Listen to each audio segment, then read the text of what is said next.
काय मला माहित नाही, मम्मीला नाही तर शिव इकडे येणार, फोन आलाय वहिनींचा.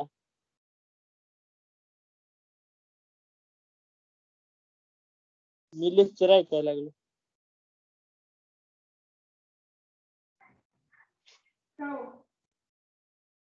Hello, keep your mic mute. Hello. Hello. हा हा.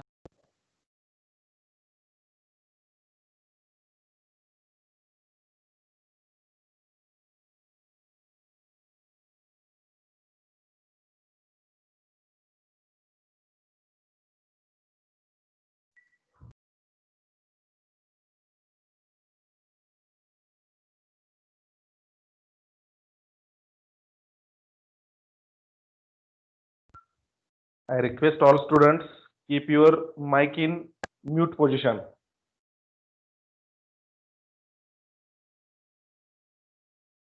Hello.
Hello. My voice is audible. Yes, sir. Are you hear some noise in this meeting? Hello. No, sir. No, sir. Okay.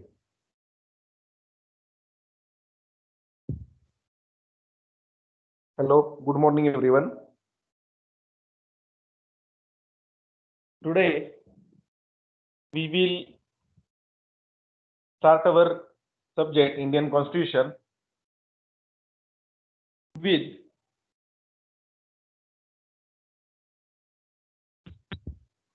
Speaker of Lok Sabha. But before going to start, powers, elections,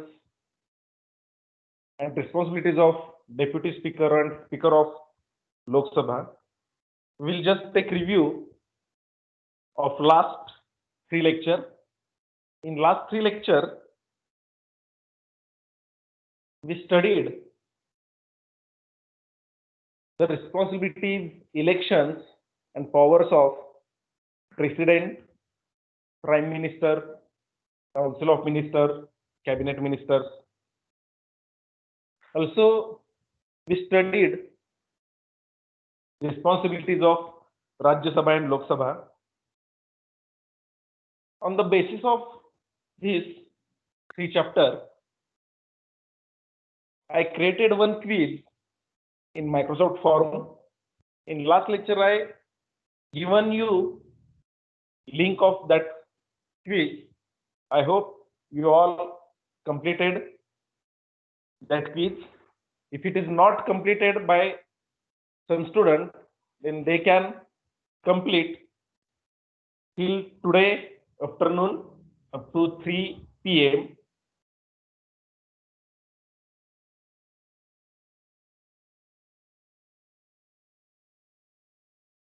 The link of that quiz already I shared on Moodle also. Now we will start with the Lok Sabha speaker. As in last lecture, I told you, now currently the speaker of Lok Sabha is Mr. Om Birla. He is elected in 17th Lok Sabha. He is the speaker of 17th Lok Sabha. Now currently the position of deputy speaker position is vacant, and that is because of there is majority more than 60 to 70% votes of the MPs of BJP in Lok Sabha. Due to majority of BJP in Lok Sabha, the position of deputy speaker is vacant in Lok Sabha. Now, how is the election has to be processed for the Lok Sabha speaker? What are the powers and positions has to be for the Lok Sabha speaker? Now we will see how Lok Sabha speaker is get elected. After the elections of Lok Sabha, the majority party from the very first day, the parties which have majority in Lok Sabha, they need to elect speaker from all MPs. Most of the time, the speaker of Lok Sabha is from the majority party. It means now currently Mr. Om Birla, he from Bharatiya Janata Party from Rajasthan. On the very first day, the Lok Sabha needs to elect speaker, and this election is from the MPs in the Lok Sabha, means 543 members from the Lok Sabha. They elect the person who perform his responsibility as a speaker.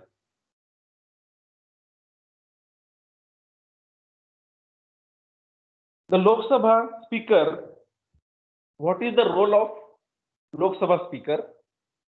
The Lok Sabha speaker has to preside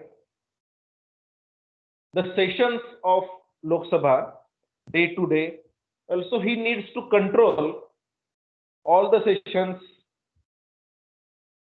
of the day in the Lok Sabha. This post or the responsibility of Lok Sabha, it is given by the Constitution in Article 93 to 97, and due to these constitutional provisions, Speaker has to perform his duty in the Lok Sabha. Some rules and regulations or the procedures needs to follow by Speaker. The first rules and procedure is he needs to conduct of business in Lok Sabha. Conduct of business means he needs to continue the sessions without any violence, peacefully in the Lok Sabha.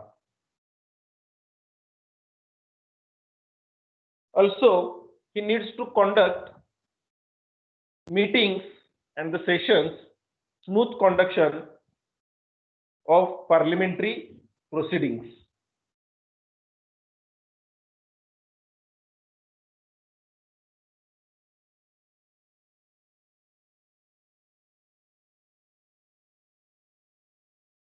For the election of the Lok Sabha, no any guidelines or no any qualification is mentioned for the election of the speaker. Who is the MP in the Lok Sabha? That person, that all persons can be eligible for the elections, but that is if that is not a specific qualification, but the constitution states that speaker must be member from that house itself. Means the speaker of Lok Sabha, that person must be from Lok Sabha, MPs in the Lok Sabha.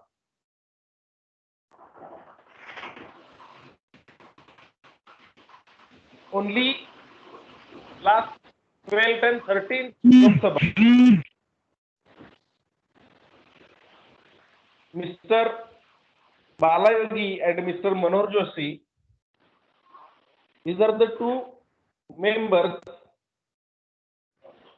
who are the speakers at 13th respective Lok Sabha, but these two persons are not from majority parties. Means Mr. Balayogi is from TDP, and at that time NDA is in ruling party. At that time BJP leads in NDA. Still, the speaker is chosen from TDP in the 12th Lok Sabha. Also in the 13th Lok Sabha, BJP leads the majority in a Lok Sabha election, but still Mr. Manohar Joshi from Shiv Sena performs he served as speaker in the Lok Sabha. Hello?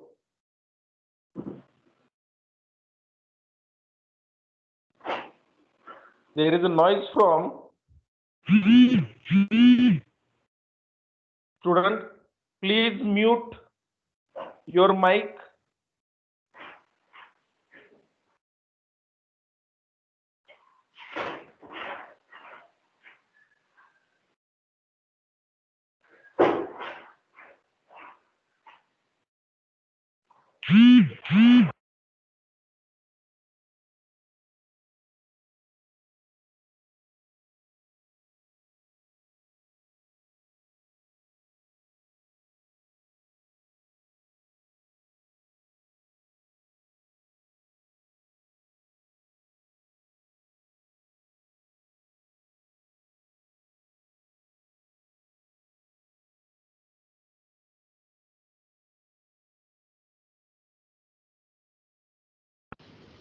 Sir तुम्ही mute आहात, आवाज येत नाही.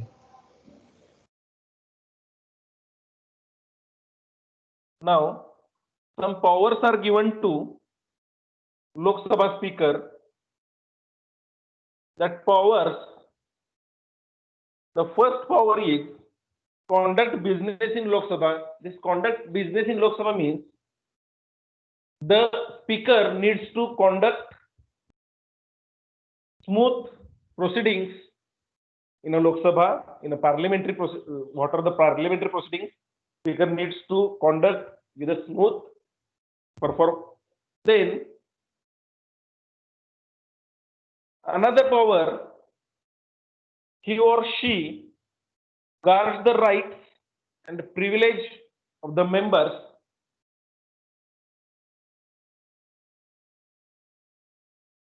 Also,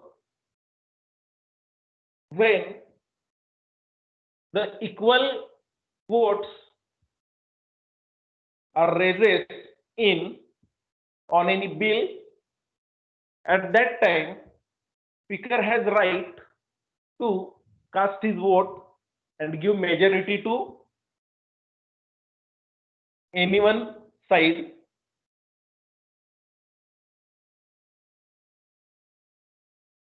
Then the speaker also decides agendas of sessions. In a parliament, every year parliament has to do minimum 2 sessions in a year, and that sessions does not have more than 6 month time duration.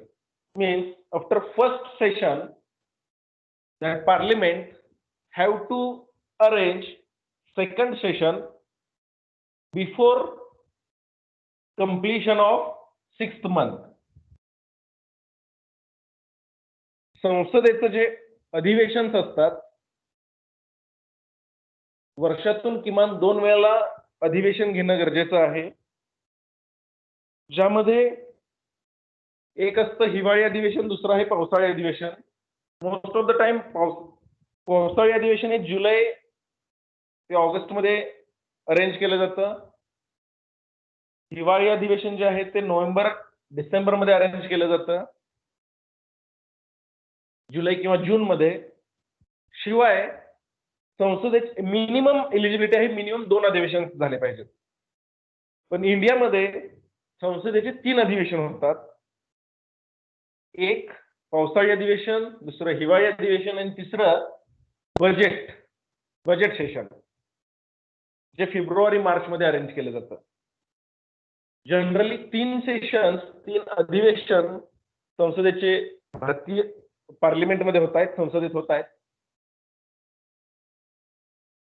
याच्या अगोदर railway budget वेगळं, तेव्हा ते 4 अधिवेशन होत होते. Railway budget आता अर्थसंकल्पीय बजेटमध्येच इन्क्लूड केल्यामुळं सध्या फक्त 3च अधिवेशन होतात आपल्या संसदेचे. अधिवेशन कॉल करण्याचा राईट स्पीकरला आहे.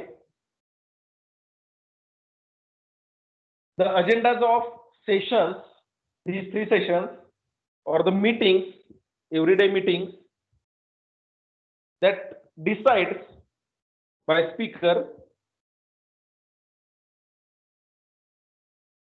if minimum 55 persons are not present for any meeting. At that time, speaker has right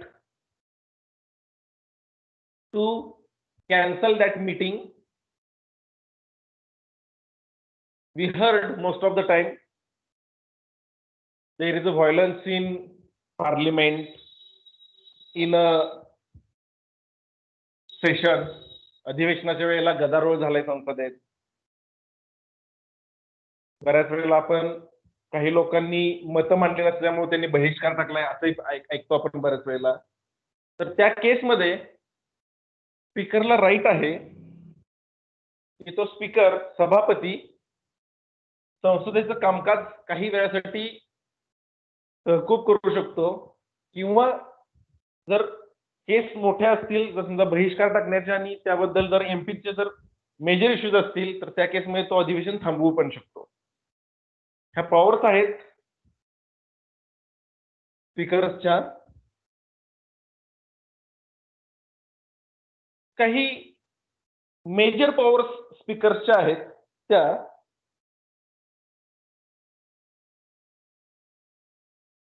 regarding the money bill. Once the money bill is transmitted from the I tell you, the money bill only can be raised from the Lok Sabha. The money bill cannot be raised from Rajya Sabha.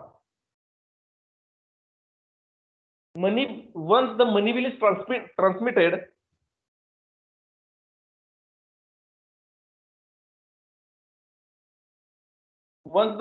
transmitted, from Lok Sabha, the speaker is wholly responsible to get endorsement from another house. We can say the speaker has power to decide that bill is money bill or not, very first, and he gets decision, he gives decision on that money bill, final decision on that money bill.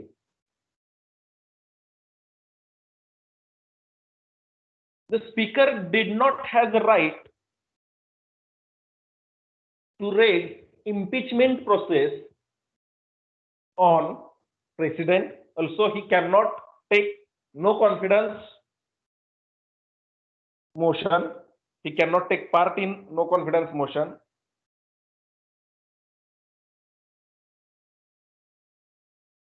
Now, the second, roles and responsibilities of the speaker. The very first role of the Lok Sabha speaker is the Lok Sabha speaker. We called him as a head of the Lok Sabha, or we can call him as a Lok Sabha secretariat, head of the Lok Sabha secretariat. Secretariat is the office of president.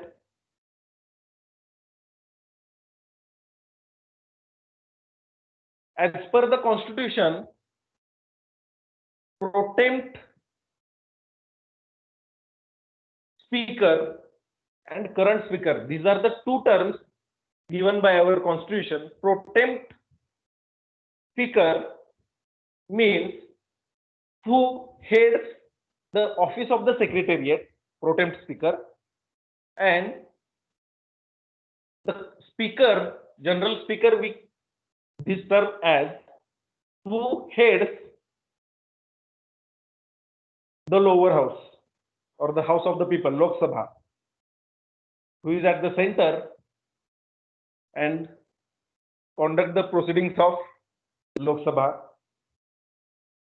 In 2002, President elected Somnath Chatterjee as the speaker, but the Secretariat House, the head of the Secretariat House, is led by, or this duty served by Mr. Balasaheb Vikhe Patil. At that time, only at that time, in the 12th Lok Sabha, in between the 12th and 13th Lok Sabha, Mr. Balasaheb Vikhe Patil served as pro temp speaker. It means he served his duty as the head of Secretariat office, but in actual Lok Sabha speaker, the speaker is Mr. Somnath Chatterjee. Means two different persons allocated in different houses.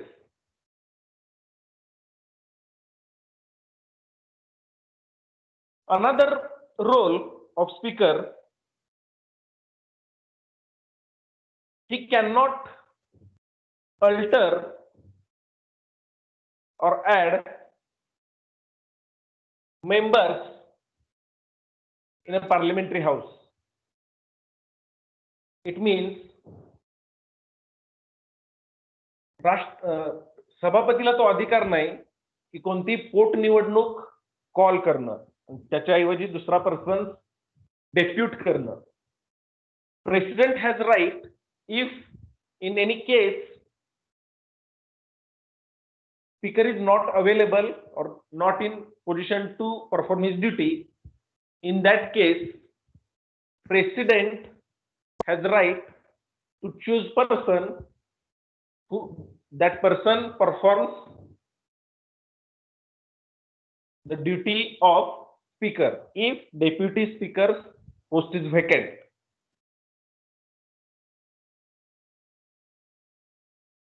Some another responsibilities of speaker is if moving amendment bill is pending in upper house, in that case, speaker's permission, that bill can be passed and that goes to assent in the President House. These are the special responsibilities and permissions of Lok Sabha Speaker. We will see the former Lok Sabha Speaker to perform his duty in the Lok Sabha.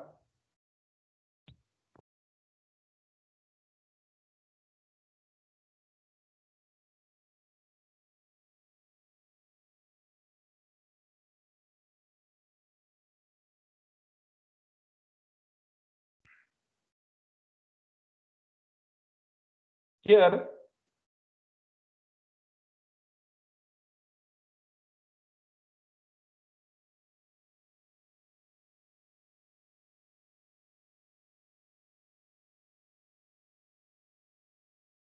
this is the list of Lok Sabha Speaker.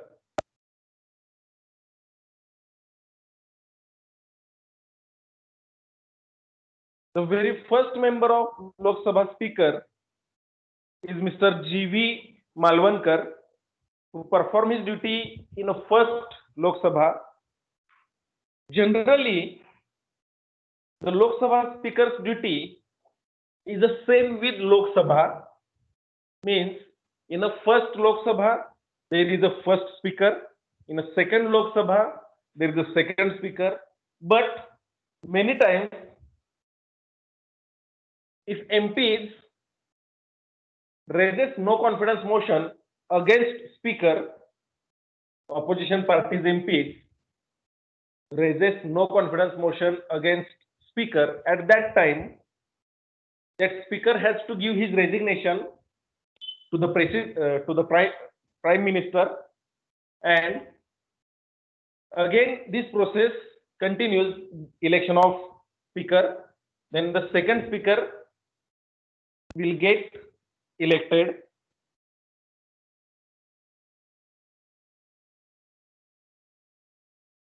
Till now, we have total 17 speakers in our Lok Sabha. Already we heard about this. The last Lok Sabha Speaker is Mr. Sumitra Mahajan, who is from Madhya Pradesh. And during his tenure,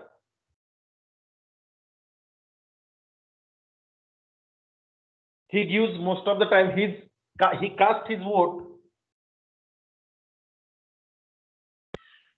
in the proceedings of bill.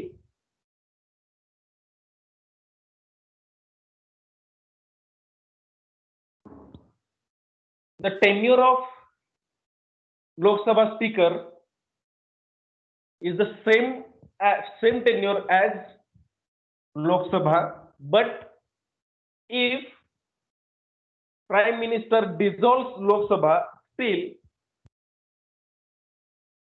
the responsibility of Speaker cannot be dissolved till the next Speaker not get chosen from next Lok Sabha.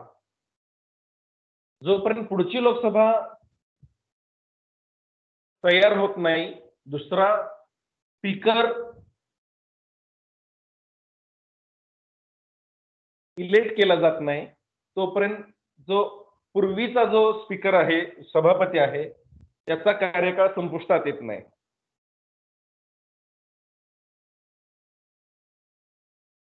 याला आपण एक वेगळ्या प्रकारे बोलूया. जसे की तुमच्यामध्ये तुम्हीच तुमच्यातला एक क्लास मॉनिटर बनवत असताय, क्लास कोऑर्डिनेटर जो तुमच्याच मधला एक असतो. तुम्हीच त्याला वोटिंग देऊन चूज करायचंय, जो तुमच्याविषयीच योग्य ते निर्णय जे काही इन्स्टिट्यूट मधून होत असतं ते तुमच्यापर्यंत पोहोचवतोय, तुमच्यातले मतभेद असतील ते कमी करण्याचा प्रयत्न करतो. त्याच प्रकारे या स्पीकरचं काम असतं असं आपण म्हणू शकतो. Next,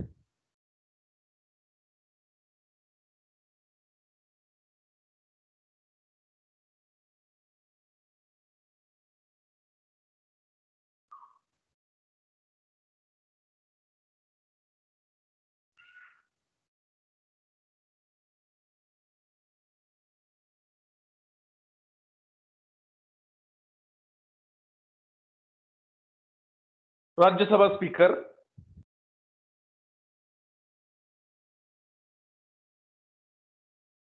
The post of speaker in the Rajya Sabha, that post is given to vice president, and now currently Mr. Venkaiah Naidu is vice president. He elected as consecutive fourth council of minister from the state. सलग चौथ्यांदा ते राज्यमंत्री म्हणून निवडणूक झाली त्यांची राज्यसभेवर.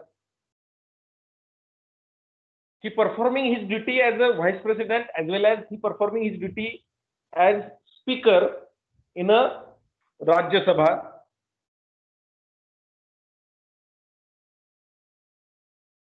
Now we will move towards the powers of speakers of Rajya Sabha. The same powers as Lok Sabha speaker has, the same powers has Rajya Sabha speaker. There are some distinction because the Rajya Sabha speaker has also another duty as a vice president. So here I mention the powers of speaker of Rajya Sabha. The very first point is he needs to perform his duty as presiding officer in the house, in the Rajya Sabha.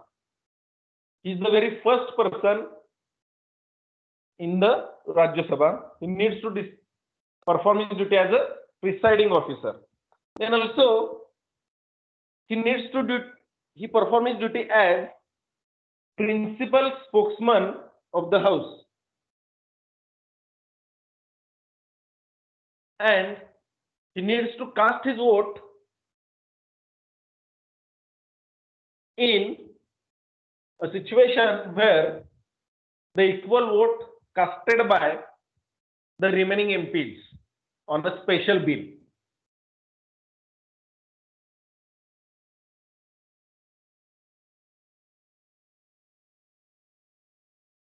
Rajya Sabha Speaker has the right of the chairman to interrupt the constitution and the rules of constitution, the rules of Rajya Sabha when there is any violence in the Rajya Sabha. At that time, Rajya Sabha Speaker has a right to stop that session or they interpret that meeting.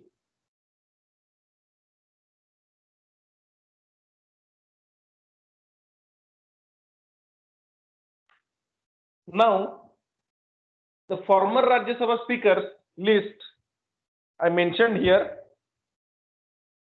The very first vice president or the Rajya Sabha speaker is Dr. Sarvapalli Radhakrishnan, who continues his duty or he served as vice president for a very long time, 10 years. Now currently Mr. Venkaiah Naidu performing this duty. Now we will move towards the one debate session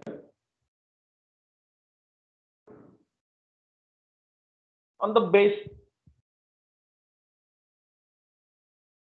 In last 3 lecture and today,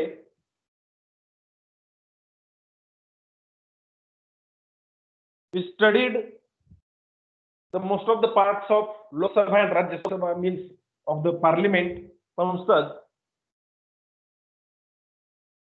My question to you that individual parliament's role as the national lawmaker is on decline nowadays,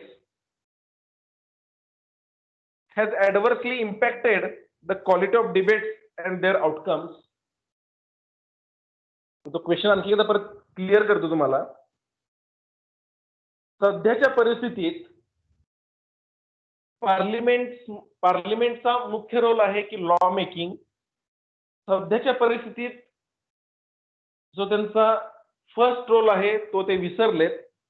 आणि most of the time काय होतं तर quality of debate आणि त्याचे outcomes जे आहेत हे फक्त चर्चासत्र होतात, संसदेत गदारोळ होतात, बरखास्त केलं जातं. तर असा ट्रेंड वाढायला लागलाय का? जो याचा मुख्य उद्देश होता लॉ मेकिंग तो कमी प्रमाणात होऊन प्रमाण कमी होऊन लॉ मेकिंग होतच पण ते प्रमाण कमी झालंय आणि त्यांचा बराच वेळ बरखास्त करणं, ऑपोजिशनवाल्यांनी गदारोळ करणं याच्यात जातो असं तुम्हाला वाटतंय का? Yes, sir. ठीक आहे. मी आता जो क्वेश्चन विचारला या संदर्भात थोडा आपण एक 2 ते 3 मिनिटं डिस्कशन करूया. ऍक्च्युली संसदेत समजा आपण लोकसभेचा जर विचार केला तर लोकसभेमध्ये कंप्लीट 8 ते 10 तास असतात त्यांच्या चर्चासत्रासाठी. सकाळी 11 पासून ही मीटिंग चालू होते. मला वाटतं तुम्हाला संसदेचं कामकाजाचं स्वरूप माहिती असेल.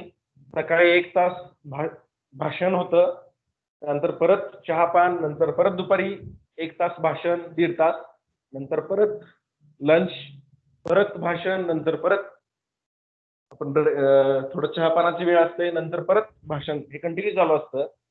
तर मोस्ट ऑफ द टाइम जे ऑपोजिशन वाले जे एमपीज आहेत लॉ मेकिंग पेक्षा विरोधाला विरोध करणं कुठल्या तरी गोष्टीला, समजा एक बीजेपीच्या लीडरनं कोणता तरी एक लॉ क्रिएट करण्यासाठी तो मांडतोय तिथं, पण त्याला जस्ट विरोधच करायचा आहे. ते विरोध करण्यासाठी जस्ट तिथं गदारोळ होतो, काहीतरी गोंधळ होतोय असं वाटतंय का तुम्हाला? असं किती जणांना वाटतंय? मला फक्त एक रिस्पॉन्स आलाय. आणखी असं किती जणांना वाटतंय?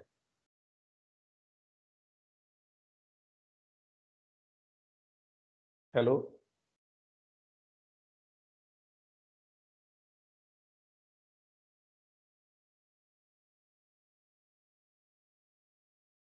हॅलो. Hello, sir. हा बोला. सर आता राज्यसभेत आपण बघतोय की फडणवीस हे विरोधी पक्षनेते आहेत आणि माननीय उद्धव ठाकरे हे म्हणजे सत्तेत आहेत, म्हणजे मुख्यमंत्री आहेत. 1 मिनिट, मी आणखी एकदा परत क्लिअर करतो. ते राज्यसभा नाही, ते विधानसभा आहे. आपण येस सर, पण मी एक्झाम्पल देतोय सर. हा हा हा हा. मग ज्या प्रकारे सर आता जे कंगना राणावत वरून जर सर जे एका वेळ लागतो मला आवाज क्लिअर येत नाही. मला आवाज नाही क्लिअर आला.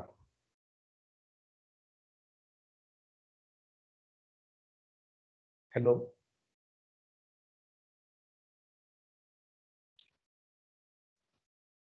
माझा आवाज क्लिअर येतोय तुम्हाला सगळ्यांना? Yes sir. तुमचा सर आता आता क्लिअर येतोय? Yes sir. ठीक आहे, तुमचे रिस्पॉन्स सांगा, पटकन सांगा. तुमच्याकडे 2 मिनिटं झाले. हॅलो, अरे क्लासमध्ये काय आपल्या फक्त एक 4-5 विद्यार्थी आहेत काय? बाकीच्यांचं काही मत नाही काय याविषयी? हॅलो.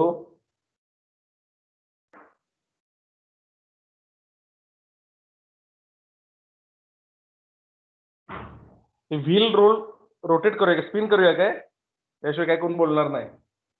हॅलो.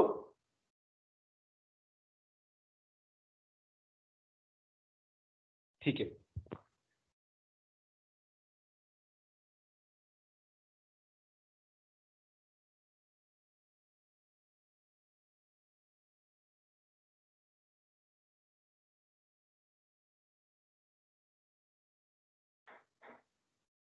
आपण ते व्हील स्पिन करूया.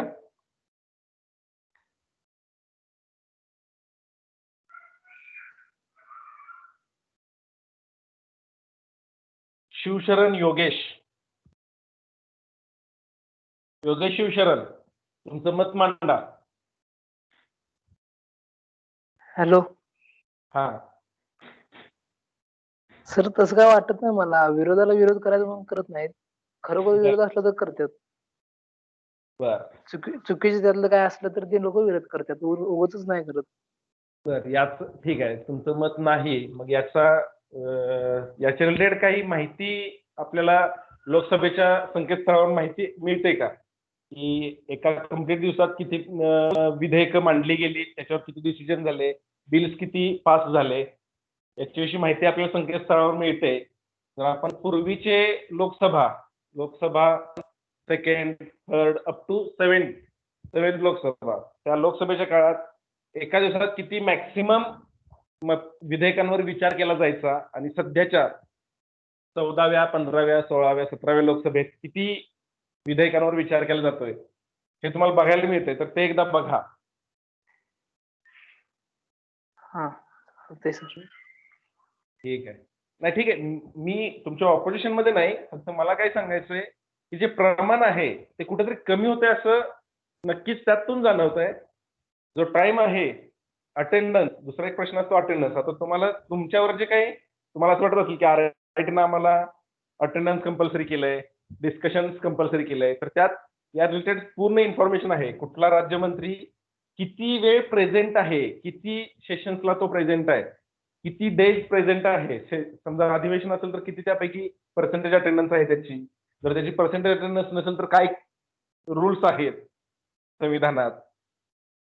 परत सगळ्यात जास्त, जसं की आपण क्लासमध्ये म्हणतो की अरे हा, आपण एखादा क्वेश्चन रेज केला की काही 4-5 विद्यार्थी पटकन त्यांचं मत मांडतात, तर तसं संसदेत पण काही लोक स्वतःची विधेयकं घेऊन येत, म्हणजे तिथं विधेयक घेऊन येतात राज्यमंत्री, त्यांची विधेयकांवर चर्चा केली जाते, काही विधेयकं जे काही मतं पडतील त्यानुसार पास होतात. तर असं सगळ्यात आपण काय म्हणतो त्याला संसदपटू, एक मला वाटतं तुम्हाला हा पुरस्कार माहिती असावा. मला वाटतं माहिती आहे ना तुम्हाला संसदपटू हा पुरस्कार. हॅलो. संसदपटू हा पुरस्कार तुम्हाला माहिती आहे ना रे? अरे माहिती आहे का? जस्ट तुमचं काय रिस्पॉन्स आला तर सांगा, हो किंवा नाही. नाही सर, माहिती Yes. नाही. बर. तर संसदेत, हो सर, माहिती. हा, विधानसभेत, संसदेत प्रत्येक संसदपटू हा संसदेत एक पुरस्कार असतो. तो संसदपटू पुरस्कार कोणाला मिळतो, जो त्या वर्षात, त्या वर्षभरात आणि त्या संसदेच्या कार्यकाळात मॅक्सिमम विधेयकं घेऊन येतो आणि त्याची विधेयकं पारित होतात, म्हणजे कंप्लीट होतात, त्याला संसदपटू हा पुरस्कार मिळतो. तसंच आपल्या विधानसभेत पण आहे. जे आमदार असतात ते त्यांची विधेयकं विधानसभेत मांडतात आणि ते पारित करून घेतात, त्यांना विधानसभेचा पुरस्कार मिळतो. त्या वर्षासाठी आणि त्या पंचवार्षिकसाठी असे 2 पुरस्कार असतात. पूर्णपणे त्या विधानसभेच्या कार्यकाळात, पूर्णपणे त्या संसदेच्या कार्यकाळात, लोकसभेच्या कार्यकाळात, आणि प्रत्येक वर्षी काही, आता त्यातला एक लास्ट 16th लोकसभेचा एक दुसरा एक पुरस्कार म्हणण्यापेक्षा आपण एक डिमोटिवेशनल फॅक्टर एक आहे, कदाचित तुम्हाला मान्य असेल की नाही मला माहिती नाही. सगळ्यात शांत राहणारा संसदपटू असं पण असतं.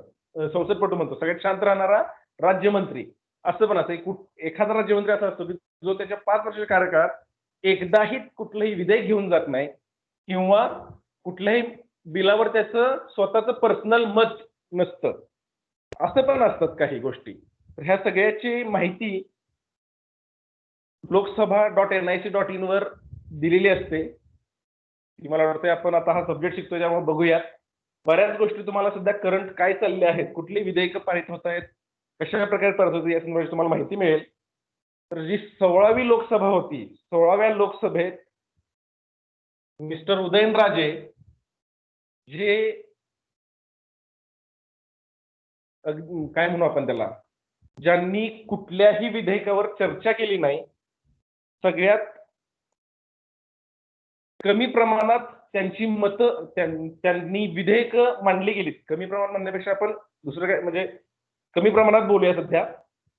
त्यामुळे त्यांचं नाव अगदी बॉटम साईडला आहे 16व्या विधानसभेच्या, की ज्यांनी खूप कमी प्रमाणात विधेयकं मांडली गेली 543 एमपीज पैकी. तर अशी पण असतं काही गोष्टी. तर याच्यावर त्यांचा परफॉर्मन्स असतो. जसं तुम्हाला क्लासमध्ये काहींना चांगले मार्क्स मिळतात, काहींना कमी मार्क्स मिळतात, तर त्याच्यासाठी जो क्रायटेरिया असतो तसंच संसदेत पण असतात काही क्रायटेरिया. ठीक आहे.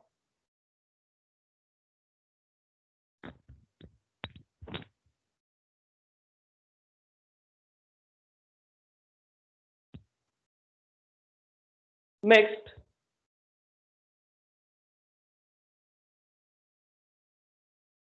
क्वेश्चन.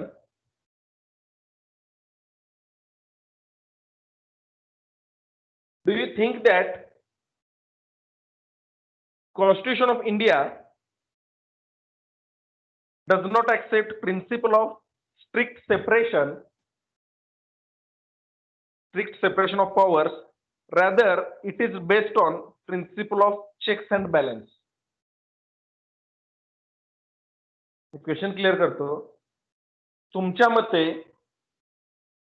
इंडियन कॉन्स्टिट्यूशन अशा प्रकारे ऍक्सेप्ट केलं गेलंय का की ज्यात principle of strict separation of powers नाही, तर ते राईट्स चेक अँड बॅलन्स या तत्वाधारे दिले गेले. मी तुम्हाला त्याचे क्वेश्चन तुमच्या पुढे पोहोच करतो. प्रधानमंत्री जे आहेत त्यांना राईट आहे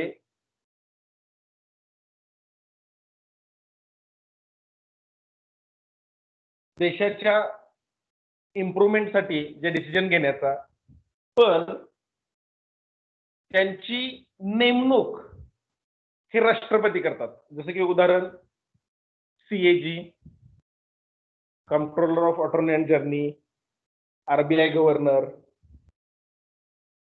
यांची नेमणूक राष्ट्रपती करतात, पण त्यांचं सजेशन प्रधानमंत्री देतात. तर या केसमध्ये मला फक्त असं म्हणायचंय, तर आपलं हे जे संविधान जे आहे, आपण हे जे काही राईट्स आणि काही पॉवर्स दिल्या गेलेत रिस्पेक्टिव्ह प्रधानमंत्री, प्रेसिडेंट किंवा MPs त्यांना, तर हे फक्त चेक्स अँड बॅलन्स या धर्तीवर आपण घेतलं गेलंय का ठराविक आपण क्लिअर सेपरेट केलेत प्रत्येकाच्या पॉवर्स? तुमचं काय मत आहे?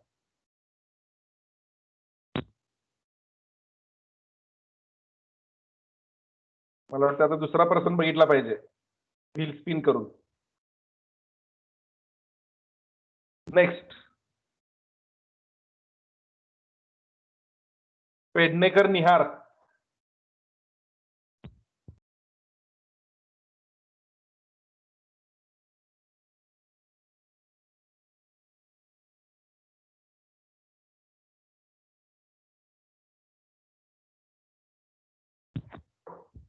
पेडणेकर निहार.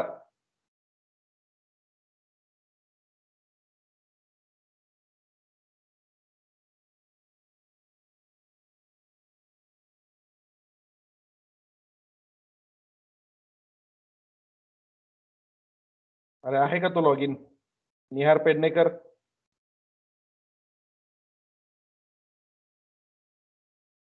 ठीक आहे. नेक्स्ट, जे रिस्पॉन्स देणार नाहीत त्यांची आपण अब्सेंट कन्सिडर करणार आहे. नेक्स्ट,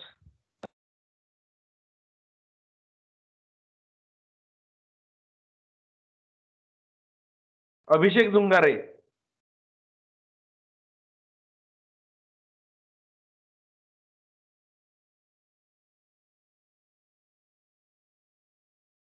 अभिषेक दुंगारे. बरं, तुमचं इंडिव्हिज्युअल काय मत आहे याविषयी?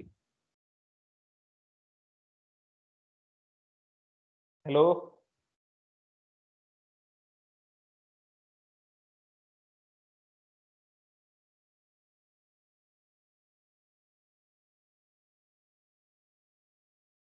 कोणाचंच काय मत नाही?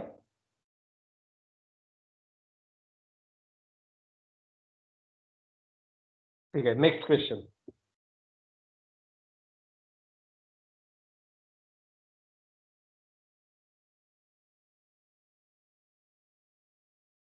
Parliament's power to amend the constitution is a limited power and it cannot be enlarged into absolute power. In the light of this statement, give your comments under Article 368. The Constitution can destroy the basic structure of Constitution by expanding its amending powers. I want your comments on this question. The sentence is Parliament's power to amend the Constitution is a limited power and it cannot be enlarged into absolute power. पार्लिमेंटच्या काही कॉन्स्टिट्यूशनच्या काही articles घालून दिलेत, तर पार्लिमेंटला काही just limited powers आहेत. Absolute powers अशा पार्लिमेंटला दिल्या गेल्या नाहीत. याच्यावर तुमचं मत काय आहे? पार्लिमेंटला खरंच बेसिक स्ट्रक्चरच्या अमेंडमेंट करण्यासाठी पॉवर्स दिल्या गेल्या आहेत का?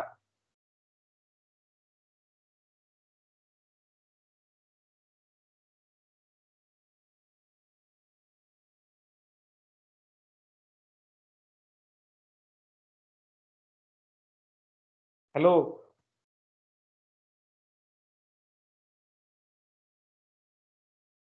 हॅलो.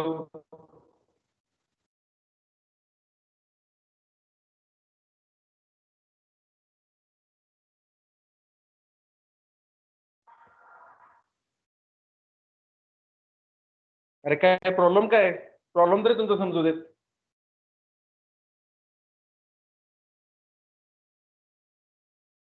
हॅलो.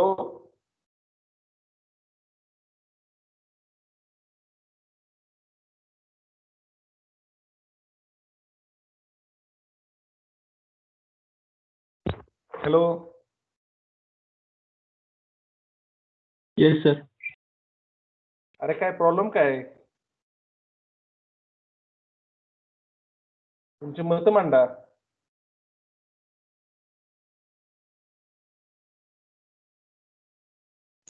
सर तुमचा आवाज बराच वेळा कट होतोय, त्यामुळे कळत नाही काय काय.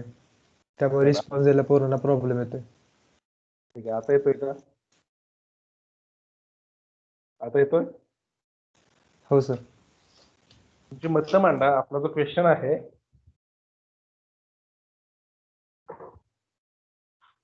पार्लिमेंटला काही लिमिटेड पॉवर्स दिल्या गेल्या आहेत, ॲब्सोल्यूट पॉवर्स दिल्या गेल्या नाहीत. त्याच्यामुळं पार्लिमेंट बेसिक स्ट्रक्चर डिस्ट्रॉय करू शकत नाही. याच्यावर तुमचं मत काय आहे?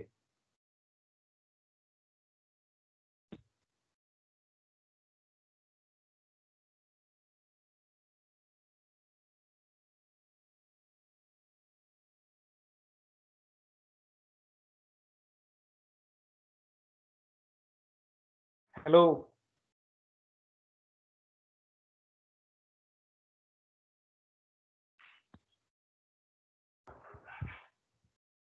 ओके, ठीक आहे.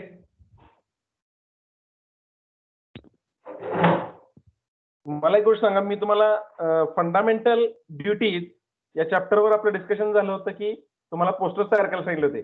किती लोकांनी पोस्टर्स तयार केलेत? जर केले असतील तर मला मत सांगा तुमचं फक्त. केलेत का पोस्टर्स तयार? किती लोकांचे कंप्लीट झालेत? केलंय सर. किती लोकांनी केलेत? एक अंदाज ज्यांनी केला असेल त्यांनी पटकन आता त्यांचे रिस्पॉन्स सांगा. केलेत म्हणून. आता एक ठीक झालं, एक उत्कर्ष कुलकर्णी पुढं. आणखी आणखी कोणी केलेत का?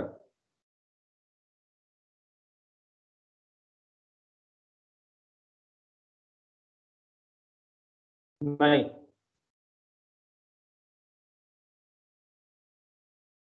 ठीक आहे, नेक्स्ट एक पोस्टर करायचे आहेत. त्या संदर्भातले जे काही टॉपिक्स आहेत केलेत केलेत काय? युक्ता कनेरे. ठीक आहे, इथं काही पॉइंट्स. Hello sir. हा बोला. हॅलो. त्याचे 10 की फक्त हॅलो हा बोल. इंग्लिश करायचे का फंडामेंटल ड्युटीज 10? मी आपलं त्यावेळेला डिस्कशन झालं होतं, त्यानंतर आताच तुम्ही परत हा विचारता की ते काय करायचं होतं.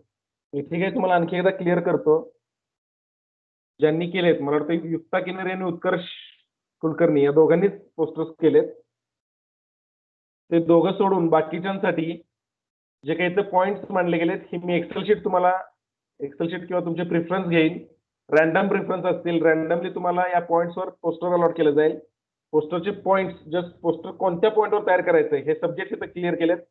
समजा कॉन्स्टिट्यूशन व्हॅल्यूज अंडर तुम्हाला जर कुठला सब्जेक्ट आला, freedom, equality, justice, citizenship, secularism, national आणि इंटरनॅशनल पीस, डेव्हलपमेंट, असे काही पॉइंट्स आहेत. शिवाय गव्हर्नमेंटमध्ये काही पॉइंट्स आहेत, president, vice president, governor, council of minister, cabinet minister, Lok Sabha, Rajya Sabha, Vidhan Sabha, Vidhan Parishad, panchayat राज, असे काही पॉइंट्स आहेत. खाली फंडामेंटल राईट्स मध्ये काही राईट्स आहेत, फंडामेंटल ड्युटीज काही आहेत, इंडियन कॉन्स्टिट्यूशन मध्ये काही रिलेटेड पॉइंट्स आहेत, इलेक्शन कमिशन रिलेटेड काही पॉइंट्स आहेत. तर हे पॉइंट्स प्रत्येकाला इंडिव्हिज्युअली अलॉट करणार आहे मी. जे रिस्पेक्टिव्ह अलॉटमेंट होईल त्याच्यावर तुम्ही पोस्टर तयार करायचं आहे. आणि हे फक्त युक्ता कनेरे आणि उत्कर्ष कुलकर्णी तुम्ही दोघांनी कोणत्या पॉइंटवर पोस्टर तयार केले ते जर मला सांगितलं तर बरं होईल. फंडामेंटल ड्युटीजच्या ते पॉइंट सोडून मी इतरांना बाकी अलॉट करेल. उत्कर्ष. सर मिक्स केलंय, असं प्रॉपर याच्यावर नाही केलं मी. बरं ठीक आहे. युक्ता. सर मी नंतर सांग. हं. आठवत नाही का केलं नाही? आठवत सर नाही. जरा आता इन्फॉर्मेशन काढायला चालू केले फक्त, मग ती कंप्लीट भेटल्यावर मग संध्याकाळपर्यंत सांगते मी. कोणत्या पॉइंटवर केलंय एक अंदाज असला तर बरं होईल, कारण ते पॉइंट सोडून राहिलेले पॉइंट मला अलॉट करायला बरे.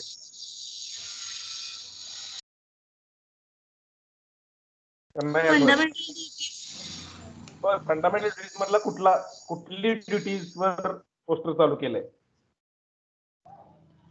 सर ते डिटेल मी सांगते नंतर तुम्हाला. तर ठीक आहे, ठीक चालेल. हे दोन सोडून बाकी सगळ्यांना हे रिस्पेक्टिव्ह पोस्टर्सचे पॉइंट सब्जेक्ट अलॉट केले जातील. प्रत्येकाने हे पोस्टर 15 दिवसाच्या तयार करायचंय. पोस्टर्स तयार करताना A3 size sheet online select करायची. जर तुम्हाला शक्य असेल, आता तुम्ही हे सगळं करताना बाहेरून जर तुम्ही शीट खरेदी केली, A3 साईज शीट बाहेरून शीट खरेदी करायची. त्या शीटवर तुम्ही स्वतः हाताने मार्करनं लोगो तयार करणं, हाताने ते सेंटेन्सेस लिहिणं, तुम्ही तुम्हाला जो अलॉट झालेल्या सब्जेक्टमध्ये काय पॉइंट्स लिहायचे हे मला विचारायचे, नंतरच त्यात मार्क करायचे. आणि ही तुमची ISC असेल. तुम्हाला सब्जेक्ट कम्प्लीट करण्यासाठी ISC मार्क 100 आउट ऑफ 50 पाहिजेत. आणि त्या मार्क्सची जुळवाजुळव तुम्हाला करायला पाहिजे. तुम्ही काळजीपूर्वक लक्ष द्या. तुम्हाला बऱ्याच वेळा मी सांगितलंय, मी तुमची क्विज बघितली, जो तुम्हाला डेट दिली होती फक्त 54 मेंबर्सनी ती क्विज कम्प्लीट केली होती. बाकीचे 26 मेंबर, जर तुम्ही हे जे काही तुमचे असाइनमेंट टास्क असतात त्या जर वेळेवर कम्प्लीट नाही केल्या तर मार्क्स जर तुमचे ISC कमी झाले तर तुम्ही ESC तर या सब्जेक्टला नाहीच. त्यामुळे तुम्हाला जरी जस्ट ग्रेड्स असतील तरी त्या तुम्ही पासिंग ग्रेड्स तुम्हाला मिळणार नाहीत. ज्या सब्जेक्टला क्रेडिट नाही मात्र त्या सब्जेक्टला ISC ग्रेड्स तुम्ही जेवढ्या मिनिमम लेवलला पाहिजेत त्या मिळवल्या पाहिजेत. मी आणखी एकदा रिपीट करतो, तुम्ही जे काय असाइनमेंट्स ISC ज्या असतील त्या कम्प्लीट करा. या सब्जेक्टला ESC नाही. आता तुम्ही UT1 वगैरे दिलेली नाही, त्यामुळे याला जे काय ISA असतील ते मार्क्स मिळवा, ते लूज करू नका मार्क्स. आणि आता जी ही ISA सांगतोय मी, जसं पहिलं एक पोस्टर सांगितलं होतं त्यातलं फक्त दोघांनी केलंय. ऑलरेडी मला वाटतं त्या गोष्टीला 2 ते 3 आठवडे झालेत. तर आता या पोस्टर मला हे 2 आठवड्यातच पाहिजे. आज तारीख आहे 14 सप्टेंबर. 30 सप्टेंबर पर्यंत तुमचं पोस्टर रेडी असेल. 30 सप्टेंबरला मला विचारायचं नाही की नक्की याच्यात काय करायचंय. तुमचं जे काही तुम्हाला जे काही त्या पोस्टरमध्ये करायचं असेल, कुठल्या पॉईंट्सवर त्यात काय मेन्शन केलं गेलं पाहिजे, याची चर्चा तुम्ही 21 सप्टेंबरच्या आत करायची. आणि 21 ते 30 सप्टेंबर पूर्णपणे पोस्टर तयार करण्यासाठी, प्रिपरेशनसाठी टाइम घ्या. जो कोणी हाताने तयार म्हणजे ऍक्च्युअल फिजिकली पोस्टर तयार करणार आहे, त्याला फिजिकल पोस्टर तयार करून तुमच्या स्वतःजवळ ठेवा. त्याचा फक्त फोटो, इमेज जी काही मी तुम्हाला ऑनलाईन एक असाइनमेंट क्रिएट करेन, त्यात तुम्ही सबमिट करायची Moodleवर. जे कोण मायक्रोसॉफ्ट ऑफिसमध्येच करणार असतील, पॉवर पॉईंटच्या साह्यानं, एक्सेलचे काही टेबल्स यूज करून, वर्ड्समधनं काहीतरी पॉईंट्स घेऊन, वर्ड आर्ट्स यूज करून तसंही केलं तरी चालेल. फक्त जे तुम्ही करणार आहे ते मला विचारायला पाहिजे. आणि यासाठी तुम्हाला 18 सप्टेंबर म्हणजे नेक्स्ट लेक्चर डेट शुक्रवार 18 तारखेच्या आत मला सांगायचं किती लोक मायक्रोसॉफ्ट ऑफिसचा यूज करून करणार आहेत आणि किती लोक फिजिकली पोस्टर तयार करणार आहेत. फिजिकली पोस्टर तयार केलं तरी चालेल. आपण हे सगळे पोस्टर सायन्स डे 28 फेब्रुवारी या दिवशी कॉलेजमध्ये प्रेझेंट करायचे, तिथे आपण ठेवणार आहे. येते लक्षात? पोस्टर्स चांगल्या क्वालिटीचे करा. याला तुम्हाला मार्क्स आहेत. मी तुम्हाला ऑलरेडी आणखी 15 दिवस देतो. याच्या अगोदर पण 15 दिवस झाले. चांगल्या क्वालिटीचे पोस्टर्स करा. जे तुमचे 25 मार्क असतील ISA चे, त्यापैकी हे 5च मार्क आपण कन्सिडर करूया. तुम्हाला काय वाटतं, 5 मार्क कन्सिडर करूया का 10 मार्क कन्सिडर करूया या पोस्टरसाठी? Hello, 10 sir. ठीक आहे, 10 मार्क कन्सिडर करूया. ठीक आहे, म्हणजे मागचा आणि हे असं दोन्ही कन्सिडर करून मी 10 मार्क कन्सिडर करतो पोस्टरसाठी. मात्र पोस्टर क्वालिटी झाले पाहिजेत सगळ्यांचे. तुमचे पोस्टर तुमच्याच मित्रांमध्ये आपण ग्रेडिंगसाठी पण देणार आहे. पियर्स असेसमेंट आपण म्हणतो त्या प्रोसेसला. तर पियर्स असेसमेंट तुमच्या पोस्टर्सची होईल.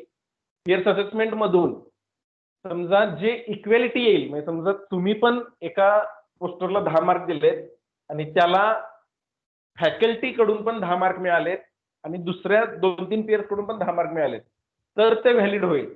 पण समजा एखाद्या पियर्स कडून 8 मार्क मिळाले, एखाद्या पियर्स कडून 10 मार्क मिळाले आणि एखाद्या फॅकल्टी कडून 4च मार्क्स मिळाले, तर त्याला प्रत्येकाला पर्सेंटेज डिसाईड केलंय आपण. तर त्यानुसार तुम्हाला मार्क्स त्या केसमध्ये अलॉट केले जातील. तुमची याच्या व्यतिरिक्त या असाइनमेंट संदर्भात काही शंका असेल तर विचारा.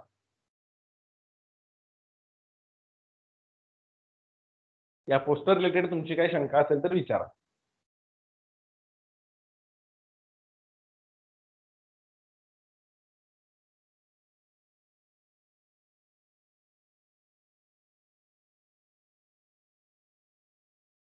ठीक आहे, मला वाटतं सगळ्यांना हे मान्य आहे. तुमचं अलोकेशन रॅन्डम अलोकेशन असेल. रॅन्डम अलोकेशन तुम्हाला करून ती शीट आज संध्याकाळी शेअर केली जाईल. जी तुम्हाला लास्ट क्विज दिली होती ती क्विज सॉल्व्ह करा. या वीकची जी क्विज असेल ती मी आज तयार करून ती पण शेअर करेन. त्यासाठीची लास्ट डेट असेल 18 सप्टेंबर. 18 सप्टेंबर पर्यंत ती थर्ड क्विज तुम्ही पण कंप्लीट करायचे. ठीक आहे. Moodleवर काही चॅट आणि डिस्कशन फोरम्स क्रिएट केलेत. फक्त 28 स्टुडंट्सचे त्याला रिस्पॉन्स आलेत. बाकीचे रिस्पॉन्स द्या. ऑलरेडी 1.5 मंथ कंप्लीट झालाय. तुमचे रिस्पॉन्स मार्क्स कलेक्ट करायला चालू झालंय फॅकल्टी लेवल इकडे डिपार्टमेंट लेवलला. तर जे काही तुम्हाला चार्ट डिस्कशन फोरम क्विज सांगितलं असेल ते कंप्लीट करा. मार्क्स कलेक्ट करण्याचं काम चालू झालेलं आहे डिपार्टमेंट लेवलला. ते मार्क्स लूज करू नका. ठीक आहे. Okay, thank you.